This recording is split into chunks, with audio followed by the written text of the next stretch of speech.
1 minute in this video। तो हम सबसे पहले बात करते हैं अबाउट सिमिलैरिटीज़। तो डीएनए और आरएनए में कुछ सिमिलैरिटीज़ भी हैं और डीएनए और आरएनए में कुछ डिफरेंसेस भी हैं।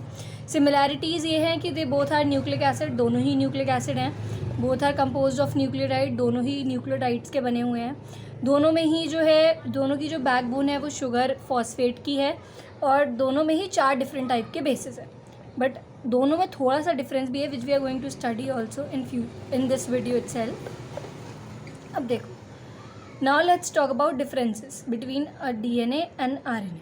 तो डिफरेंसेस में डीएनए की अगर हम बात करें, let me choose a different colour. हाँ, तो डीएनए की अगर हम बात करें तो डीएनए जो है वो हमें न्यूक्लियस में पाया जाता है और it is a genetic material.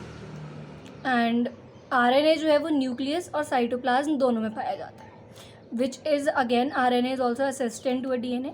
तो इन डीएनए हम बात करते हैं कि शुगर जो है वो डीऑक्सी राइबोज है और आरएनए में जो शुगर है वो राइबोज ही है, मतलब इसमें डीऑक्सी नहीं है।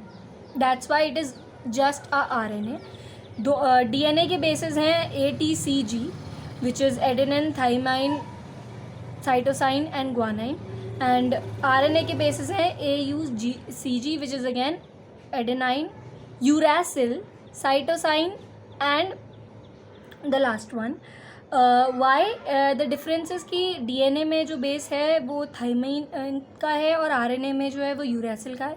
इसको थोड़ा फर्दर देखोगे तो ये है, जैसे कि हम यहाँ देखेंगे तो इट इज़ मैं थोड़ा सा वो करके जूम करके बताती हूँ। It is ATC and G in RNA. If we look to the diagram, it is AUG and C this way. DNA, of course, as you can see in diagram also, that it is a double-stranded figure and RNA is a single-stranded figure. DNA is transcribed to give the variety of RNA molecules. जब हम DNA को transcript करते हैं तो वो RNA की अलग अलग वैरायटी के मॉलिक्यूल्स देता है और जब हम RNA को ट्रांसलेट करते हैं तो वो प्रोटीन बनाता है। तो by this we are clear with all the differences also and all the similarities also.